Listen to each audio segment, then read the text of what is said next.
Everybody, JJ here, back another video, pulling out some albums that some songs I was going to be tackling for the YouTube channel, some drum covers, and so I've just been pulling out some of my old favorite albums and listening to stuff and kind of refreshing myself before I decide to sit down and try my best to play along with some of these songs, but. One of the albums that I came across when I was searching is, I haven't listened to this album for quite a while, but I listened to it enough where I think I have a pretty good memory for the arrangements. I'll find out later today, we'll see how that goes. But the band is Anthrax, and the album is State of Euphoria. And so a bit of history behind this album for me.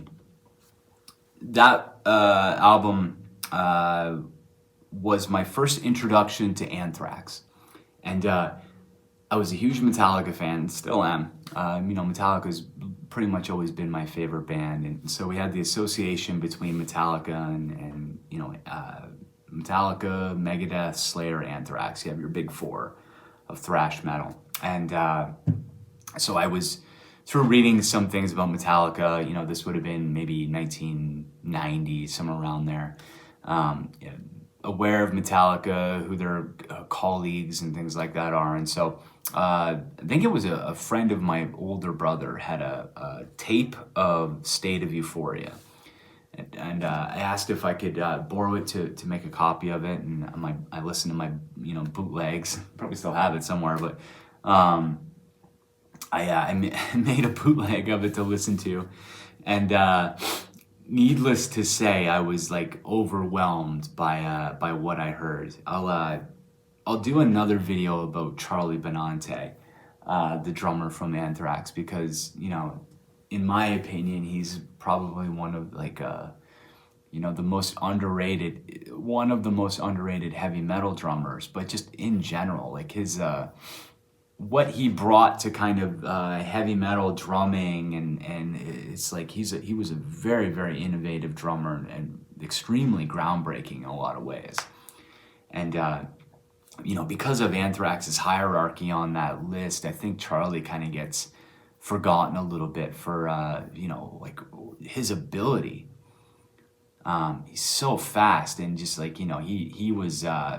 If Anthrax is number 4 on the list of the big four in the hierarchy, then Charlie's number 1 on the drumming hierarchy list. I took a lot of influence from Dave Lombardo and Nick Menza and Gar Samuelson from Megadeth, but I always looked at Charlie like he was on a kind of a different level than those guys. Like he had just other ability that the other guys didn't possess. Everybody could play double bass pretty well and pretty fast, but Charlie had something else too. But yeah, back to the album. So I get my hands on a bootleg of State of Euphoria, and I'd been playing drums for just a very short time at that time, and kind of trying to learn as much as I could, take in as many different albums and styles and things. And I hadn't really heard anything like what Charlie was doing on this album. And it was just so fast. And the songs are, the songs on this album a lot of them are very long. Like Be All End All, which is the first song on the first side of this, is like a 7-minute song. There's a lot of long songs on here. Who Cares Wins is another longer one. All great songs, but so sitting down and listening to this was so far above my head at that time. There's no way I could really even tackle it or approach it. So it's just many years of listening to it, and as my ability developed later on, I started the mid '90s, kind of really sitting down and tackling this material. And a lot of the ability that I have to play fast was developed playing to a lot of punk albums, and the Slayer stuff and the thrash stuff, and this album in particular, getting some of the songs like there's a song on here that was likely the single. It was a song called Antisocial, and it's such a fast tempo, and it has such a fast hi-hat pattern, that to kind of like to get my ability up to that was like a real kind of breakthrough for me.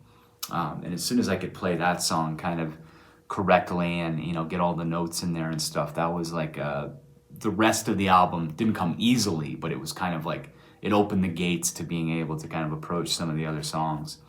But yeah, Be All, End All, Out of Sight, Out of Mind, Make Me Laugh. My favorite song off of this is I love Who Cares Wins. They did a video for that song, which is, it's just kind of about, the lyrics aren't, they're not in the dark. It's like, I think they're pretty obvious about what its song is. It's about, it's just about like, government or some authoritative figure not caring about homeless people and this kind of stuff. And these guys are from New York, and they were seeing that stuff all the time. So as much as like Anthrax was always kind of like jokey, and they did a lot of cartoony stuff, like these guys were kind of socially aware too, and so they had something else going on outside of just the musical ability. These guys, like, they had a message and stuff. It's kind of lost on me being a kid, but I kind of understood it. So, but I loved it, and seeing some of the videos from these guys, like when after I got the album, and then I was watching a music show at the time, which was heavy metal centric, and so I'd see the video for Antisocial or Who Cares Wins, and you kind of see the band playing and stuff like that, and yeah, it was very impressive to watch these guys, and all amazing musicians. Like Joey Belladonna, people sleep on his ability as a musician, but he's a killer drummer too. Like there's I didn't go to the concert, but friends of mine attended a Joey Belladonna solo show, where basically he was playing some of the old Anthrax songs and singing them simultaneously. Like, he's an unbelievable musician as well. And, he obviously stepped out of the band for a while, and I like that era of Anthrax for what it is. It didn't, not all of it did much for me musically, but, it's still a great singer, and John Bush was still an amazing singer from Armored Saints, like incredible. It's just a different era of the band, and Anthrax was guilty of kind of like wanting to change, but going into the times and kind of leaning a bit too much into that, and so it seems like they've kind of returned to their roots lately, which is good by me, because I think the roots are awesome for this band. But yeah, Schism, Misery Loves Company. There's a song, I think the last song on it, Finale, it has an accent over the E, so it's very fancy. But yeah, there's just like some incredible songs on here. It's quite an album.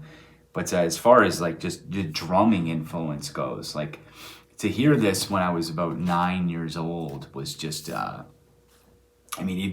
just can't comprehend it. It's like someone telling you about space when you're 9. It's like you realize space is vast, but then there's a lot of minutia that goes along into space, and yeah, Charlie's drumming on this was just a whole other kind of eye-opening experience for me. It was so difficult to even like interpret what he was doing. At the time, there wasn't really much video footage. There was a handful of live concerts. There was a live album that Anthrax put out that you could kind of hear, like the drums were a little bit more prominent in the mix, and you could hear a bit more of what Charlie was doing on some of these older songs. But there wasn't really a lot of kind of like live video to go by to really see like what he was doing with his feet or things like that. Something I always really admired about Charlie and the drumming was his drum sound. He was kind of the first guy, on spreading the disease. Maybe him and Lombardo kind of run tandem with this, but those two guys, their bass drums, when they would do double bass runs, they had like very clear, not a triggered sound, but just loud. Like it was loud. They had something else going on where the bass drum runs would cut through. and Charlie was like kind of he was able to play his bass drum so loudly, and I don't know whether that's a combination of like his technique, his tuning. He's kind of changed through the years, his setup and stuff like that. But if I'm thinking back to this era, you know, if he was just playing like just regular bass drums, nothing triggered, I don't really know the ins and outs of that. But what I do know is that his drum sound was fantastic on here. And I'm not a huge fan of modern kind of heavy metal drum sounds and things like that. So I always love hearing like these older recordings when drums were still kind of natural in the room and stuff, and they weren't layering samples under everything quite yet. I'm sure they were, but not to the same extent. And so you kind of hear more of a drum sound throughout this album too. And it harkens back to a different time. And but yeah, this is I'm sure if you've watched any of my other videos, heavy metal is a favorite genre of mine. And so if you're familiar with heavy metal, I'm sure you know Anthrax. They don't need an introduction. But this album, not a forgotten one, but I don't know where it really ranks amongst the fans. And I'm sure it's probably beloved. It's got enough classic kind of songs on here now where they have probably 20 albums out at this point too. So there could be a chance that this one's kind of spreading the disease, might get a bit more kind of clout or something else instead. But if you haven't checked out Anthrax State of Euphoria, check it out. My favorite songs, I love Be All End All, Who Cares Wins, Finale, Antisocial. Antisocial is a cover song, but still, they made it their own and it sounds great. So yeah, if you want to have a little bit of fun and a band that doesn't take themselves super seriously and stuff, Anthrax is they're not a lighthearted listen, but as far as thrash metal goes, they're fairly lighthearted. So yeah, this is the one about Anthrax State of Euphoria. Check it out. Cheers.